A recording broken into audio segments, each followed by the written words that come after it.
Welcome back to the channel, everybody. I am Brian Lee Durfee, author of The Forgetting Moon and The Blackest Heart, both published by Simon & Schuster Saga Press.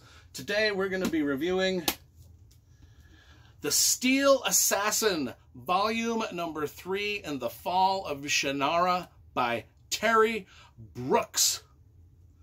So, let's talk about a little bit about my history behind Terry Brooks. You probably already heard it a million times if you followed my channel, but Terry Brooks is my gateway into fantasy and reading. When I was a kid, The Sword of Shannara was the first ever book I bought with my own money to read for pleasure, and it got me hooked on reading and writing and even artwork and cover illustration at a very young age.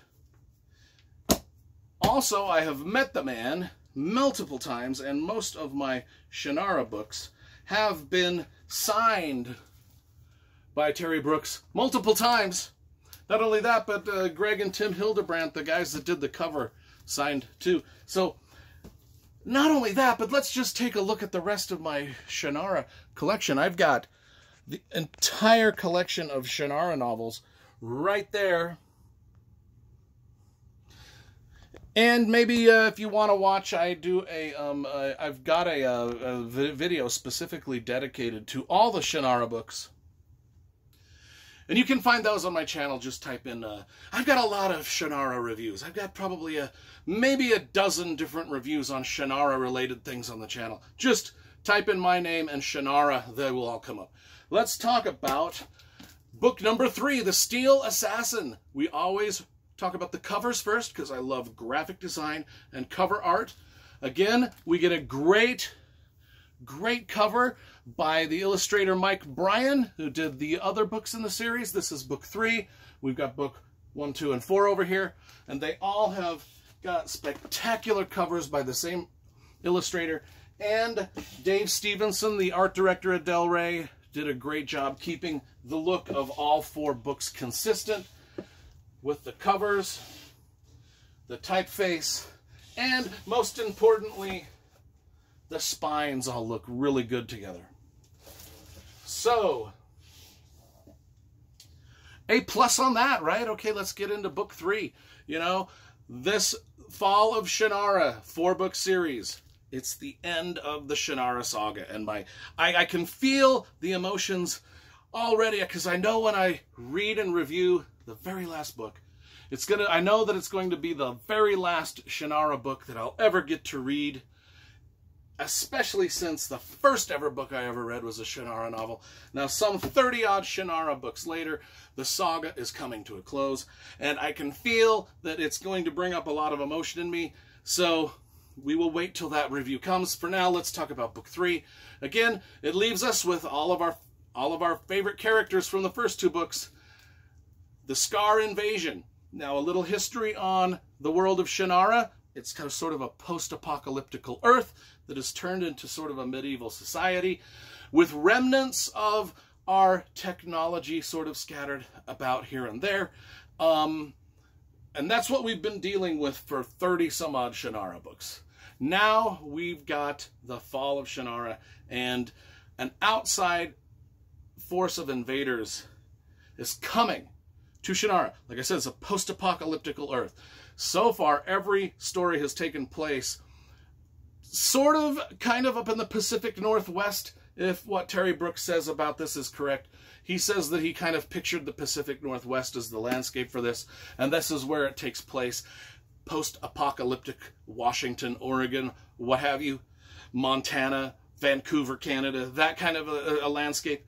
Well, turns out in this post-apocalyptical Earth, there are people also living in other parts of the world, most notably Scandinavia, and now we have the Scar Invasion, and the people of the Scar are actually people from post-apocalyptical Scandinavia that have floated in their sort of Viking ships over to, and now they're invading. That's the setup of this.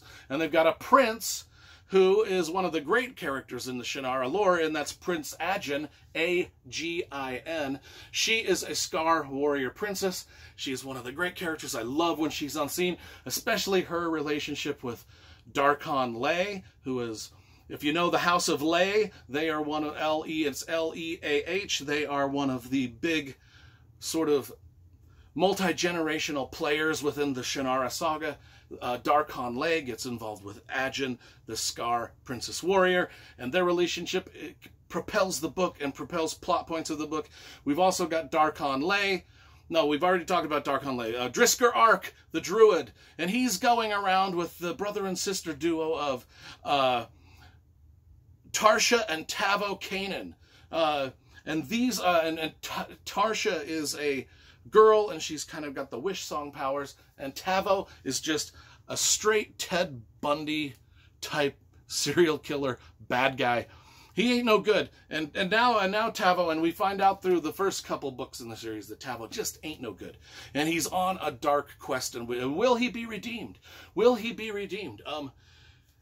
Yet to be seen. He carries the steel. He carries, you know, this thing, this Stiehl Assassin. He carries the talisman, the steel.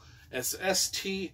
I won't tell you what that does or what its significance is, but he is the wielder of this. Things are going bad, from bad to worse. We've got my favorite character of the series, Shay Ohmsford, who, if you've ever read The Sword of Shannara, Shay Ohmsford is the main protagonist in The Sword of Shinara, and now there's a Shay Ohmsford in this series too. He's my favorite character of the series. He is exploring. I mean, first of all, Shay Ohmsford and this guy Tinder, they escape a dungeon escape very reminiscent of the movie Lady Hawk. That's all where I'll leave it. And then they kind of get involved with, of all things, I think it's a robot, but I'm not sure. There's Annabelle. There's a character named Annabelle that shows up, and God, I think she's like some sort of technology from the past, and a robot creature. I mean, it was very kind of vague. You know, a lot of the things are left up to our imagination. Let's just say that. So that's kind of where we're at with the plot-wise. I guess I could read this here, probably give you a better... We'll end with me reading the description here on the page and give you a better idea of what's going on, and then we'll rank the book.